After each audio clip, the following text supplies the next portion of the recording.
Good morning, class. Today's topic is going to be about extensive farming or extensive agriculture. This is a system that uses a small input of labor, fertilizers, and capital, which is relative to the land area being farmed. So, in this system, a smaller number or a smaller portion of people are working at the farm, and the farmer uses a smaller amount of capital for productivity and products that should be used for farming. So it is mostly known with raising sheep and cattle in areas with a low agricultural production. So mostly they have sheep and cattle on this area, but there is a large amount of growing products such as wheat, cooking oil, and other green crops in areas such as Australia. Here, owing to the extreme age of poverty of soil,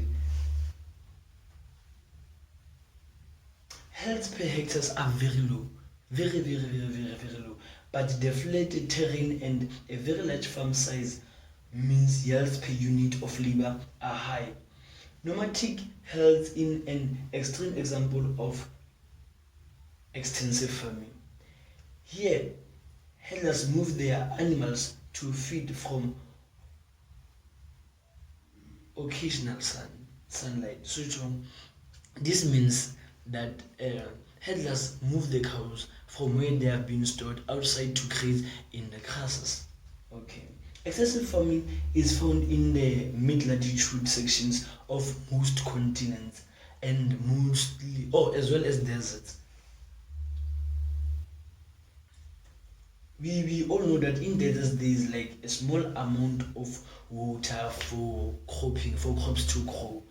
So the nature of extensive farming means that it requires a less amount of water than the intensive farming. The farmer usually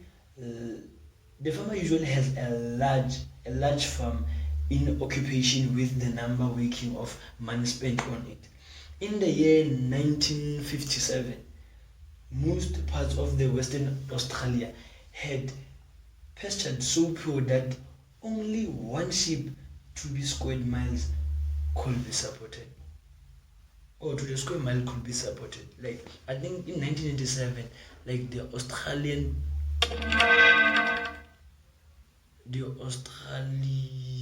economy dropped so to an extent that like there were like a small amount of sheep in the farms. Just as the demand was led to the basic division of cropping and activities. This area can also be subdivided depending on the regions, rainfall, vegetation type, and agricultural activities that are taking place within the area, and the many others that are related to the database. So extensive farmers was once thought to produce more methane and nitrous oxide per kg of milk than intensive farming. One study estimated that the carbon footprint per billion kilometers of milk produced in 2007 was 37% of the one that was produced in 1944. A more recent study that was done by the SIRAD, however, found that intensive livestock system impact the environment less than the intensive system. Good day, class. Today's lesson will be about intensive commercial farming or intensive commercial agriculture. Well, firstly, what is intensive commercial agriculture? Well, intensive commercial agriculture is known as the intensive farming and industrial agriculture, whereby farming happens on a small portion of land, but it yields a high crop yield. Yes. Well, in this type of farming, farmers can either farm crops or livestock. and it is characterized by a low fallow ratio, higher use of inputs such as capital and labor, and higher crop yield, which means in this type of farming, more people are being hired to work in farms or agricultural areas, but they use a small portion of land to plant. Yes.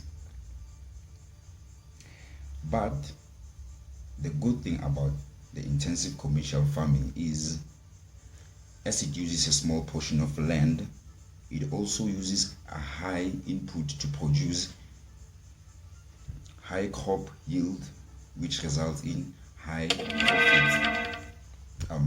Sorry for that. Well, as you can see here, I have some images that show a perfect example of intensive commercial farming. Yes.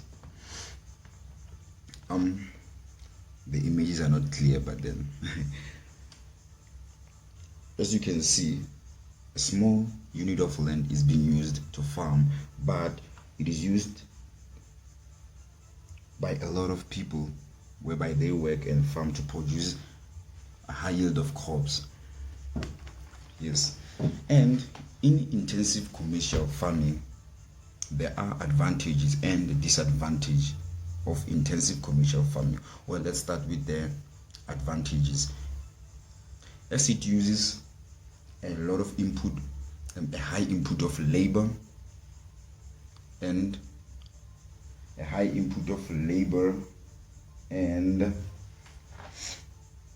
capital. And capital, which means more people get jobs, and more families won't go to bed with an empty stomach. Yes. And also it decreases food insecurity and increases the food security of the country. Well, looking at the disadvantage of intensive commercial farming, we can say the land that is being used is small, but the crop yield is high. So the land will be degraded as a small portion of land is being used for high crop yield. Yes. And this will result in the soil becoming infertile and not being able to plant and making more profit. Yes. And this concludes the lesson of today. So from you guys, what will be required for you to do is you would have to go home and research about the types of farming in South Africa and how they affect our economy positively and negatively. We know that the GDP of our country mostly depends on farming sector. So you will have to go and research about the different types of farming. You will be required to go and research about the different types of farming in South Africa and how they affect the South African economy negatively and positively. Thank you.